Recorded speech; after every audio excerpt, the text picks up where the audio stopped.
got a great listener question in the email the other day, and that's what they said. They said, Ralph, what's my secret weapon against losing financial motivation? What a great question. Because for so many of us, we're doing the work. We're making better, smarter financial choices. But when we're honest with ourselves, that journey can feel slow, that journey can feel long, and that journey can feel exhausting. For so many of us, debt payments seem like they're barely moving the needle. Savings are growing, but not fast enough. Budgets seem like they're this grind. And it's in those moments, if we're not careful, that motivation slips away. You start wondering, will I ever really get there? I'll tell you right now, you're not alone in this. Studies have shown that 80% of people abandon their financial goals within the first year because motivation fades. But here's the truth I want you to hear today. Motivation doesn't just happen. A lot of people think, I'm just going to be magically motivated. It doesn't work that way. Motivation is fueled, and it's fueled by intentional practices, by community, and most of all, and this is what we're going to talk about on today's show, by God's strength. So today I'm going to show you the secret weapon. Yes, there is a secret weapon that's going to keep you moving forward even when the finish line feels far away. So stick with me today because your financial motivation is about to get a serious boost.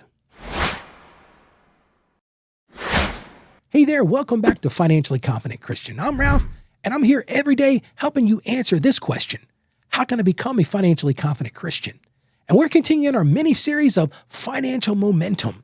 If you missed yesterday's show, we started a 4-day mini-series of locking in your wins, turning progress into habits. If you missed it, I'm going to encourage you to go check it out. You can find all of our episodes at financiallyconfidentchristian.com. But today we're going to talk about motivation. Great listener question today. How do I stay motivated, Ralph? How do I stay alive on this truly long journey? It's a long journey. You didn't get into a bad financial situation overnight. It takes time to get out of it. And for so many of us, and I'm speaking for myself right now, maybe you're listening or watching, you're like, Ralph, yeah, I started off enthusiastic, man. I was so excited to get on board this train. I was ready to go. We were rolling. But over time, that enthusiasm just started to fade a little bit. I saw that mountain of debt before me. Man, I was running the race. I was climbing that debt. I was building that savings. But man, the progress just got slow and it feels endless. And when you live in that reality, when you live in that level of discouragement, it just leads us into apathy. It leads us to lose our motivation. We feel like we're going to slip back. We're going to get back to those bad habits that put us in this place in the first place. And that's the problem. When you live in this emotional drain of persistence, so many people get burned out. Listen to this statistic. Only 19% of people stick with their long-term financial goals without external support or accountability. That's from the National Financial Educators Council. 19%. After 1 year, they give up. And so many of us live in this fear. Listen, I've lived in this fear from time to time. You might be right now living in this fear as well. You're so afraid you're going to lose steam before that finish line. That's what the listener was asking me today, Ralph. How do I maintain this motivation? But here's the thing, and I said this a few minutes ago. Motivation isn't random. It's not some magical thing. I'm going to get motivated. It's going to pop, and it's going to be good for good. It doesn't work that way. Motivation is cultivated. It's a financial journey. It's a marathon. So many people think it's a sprint. I'm going to sprint. I'm going to get out of debt. I'm going to pay off those credit cards. I'm going to build that emergency fund. I'm going to do whatever those things are to make you feel better financially.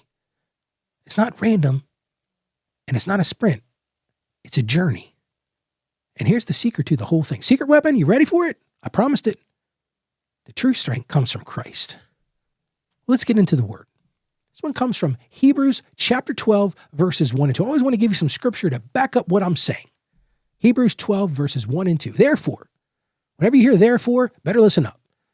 Therefore, since we are surrounded by such a cloud of witnesses, let us throw off everything that hinders and the sin that so easily tangles.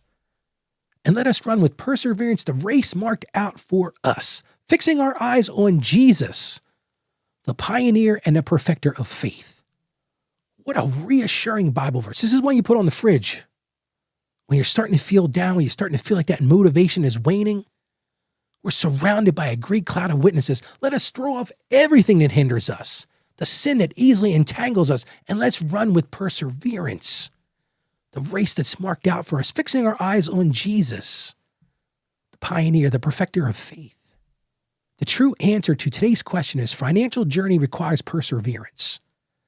The only way you're going to stay in that journey is if you fix your eyes on Jesus. Because if you fix them on the obstacles, you fix them on that mountain of debt, you fix them on that mountain of what you want to save, whatever those things are for your life, you're going to get burdened by those obstacles unless you look past those obstacles and look to Jesus. And when you can do this, your motivation will be maintained and you will build resilience and you will find long-term peace and progress. I love what John Maxwell said. And listen, this is another one you might want to put on the fridge today. Motivation gets you going, but discipline keeps you growing. One more time, I want to say that because it's so very important. It's so impactful. Motivation gets you going, but discipline keeps you growing. So now you're asking, Ralph, how do I keep that momentum alive? How do I keep that momentum when progress feels slow? It feels slow as death, Ralph. Well, here's the answer. Reconnect with your why, celebrate your progress, and share your journey. Because once you've changed that mindset, you have a fresh energy and joy and resilience for the long haul. I like what Tony Robbins says. Not a big fan of Tony Robbins, but I love what he said here because he reinforced something that I think is so true. People are not lazy. They simply have goals that do not inspire them. Wow, that's a great way to say it, isn't it? They're not lazy. Their goals just don't inspire them. So here's your one action step today to get inspired, to stay motivated, to stay running that race. And I said it a second ago, reconnect with your why. Picture your biggest goal. What does that thing look like for you? Picture it in your mind. Is it being debt-free? I don't want to have that burden of debt. I want that mountain of debt. I don't want to have those credit cards. I want to pay that mortgage off, whatever those things are. Maybe it's building savings, building that emergency fund, building that go-to savings account. Or maybe for you just want to be free to give more. You want to be able to bless others with what you've been blessed by. Visualize that goal and ask yourself why that's important. Why is that goal important? Because here's what's going to keep you motivated. Is it less stress? Is it you want to be more generous? Is it freedom to serve other people? But write those things down. Keep it visible. I love sticky notes. I love it on your phone wallpaper. Maybe use a budgeting app, but visualize that biggest goal, why it's important to you, and look at that every single day. And here's something you weren't expecting me to tell you. Plan a micro celebration. Pick that next milestone. Whatever those things are for you. Maybe it's $500 of debt paid, $100 saved, 1 week on a budget. Just do something simple. And I'm not saying go blow your budget doing it, but some joyful celebration. A prayer of thanks, a nature walk, a game night, your favorite meal, whatever it is. Do those celebrations because you want to stay motivated. I'm on a diet right now. I shouldn't call it a diet. My doctor keeps telling me, say it's a lifestyle change. You know what keeps me motivated? When I get on that scale and I'm down a little bit. I can be totally honest with you. When I first started this, if I wasn't down a lot, I got demotivated. But you got to do the same thing in your financial life. Pick a milestone, whether it's that next $100 saved or that $500 debt paid off, whatever that is, and celebrate those things. And I'm going to encourage you to do one more thing. Share the progress. Share the progress, share the struggles. Tell a family member, if you've got an accountability partner, share those wins with other people. Encourage other people. Tell them about your next milestone. Get them to be bought into what you're doing. And at the same time, if you're feeling discouraged, share that with them. Say, listen, I'm really feeling discouraged. I thought I could do this a lot quicker than was. This race is deeper than I ever thought it would be. Because they can encourage you. And I'm going to tell you right now, encouragement will fuel that perseverance. And that's what we need to do. We need to fuel this. Like I said, this isn't some magic. You need to fuel this almost daily. There's going to be times when you're going to need that. But when you do this, you're going to combat discouragement. By focusing on your why, you're going to keep that vision fresh. It's going to be compelling. And if you have that accountability person, you can share in the joys. You can share in the low moments too. You can share in those times when you're really struggling and get some reassurance from that person. Because all those things are going to fuel your momentum. How about we pray together now? Father God, we just thank you for calling us to run with perseverance the race you've set before us. And we confess that financial journeys can feel long and tiring and discouraging, Lord. And we need your strength to keep moving forward. We just ask that you would help keep our eyes fixed on you and truly remember our why and to celebrate the progress you've already given us, Lord. Surround us with people who encourage us, Lord, and surround us with people who fill our hearts with renewed energy and joy. And Lord, we trust that you will carry us through this to the finish line. And we ask this in complete confidence in the name of Jesus. Amen. Your secret weapon is staying connected to your why. I said at the beginning, I'm going to give you the secret weapon. That's really what it is. Staying connected to your why, celebrating those wins, and leaning on God and the community. So my challenge for you today, write down your why. What is it that you have that goal? What is it? Why is that important to you? Plan those micro celebrations for your next milestone. And remember, you're not running this race alone. God is with you every single step of the way. I love what Craig Groeschel said. He said, successful people do consistently what others do occasionally. Consistency. That's the key to it.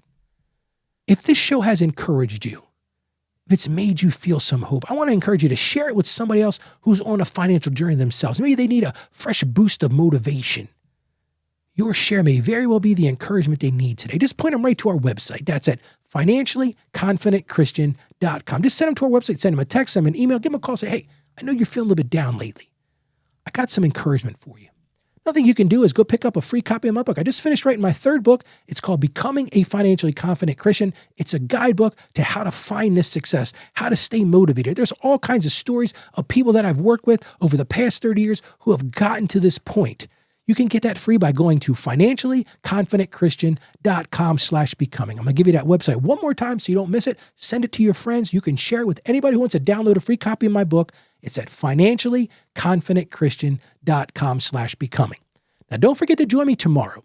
Tomorrow, we're going to continue on our 4-day mini-series. We're going to talk about grace when habits aren't perfect, how to overcome shame after slips. Because let me tell you something right now. I'm going to give you a little foreshadowing tomorrow. You are going to slip. And I don't want you to fall in that level of shame. So join me tomorrow. We'll talk about grace when habits aren't perfect. It's going to be a great show tomorrow. And I just want to encourage you right now. Go out there and be a financially confident Christian. You can do this. I truly believe in you. But more importantly than any of those things, God believes in you. Stay financially savvy. God bless you.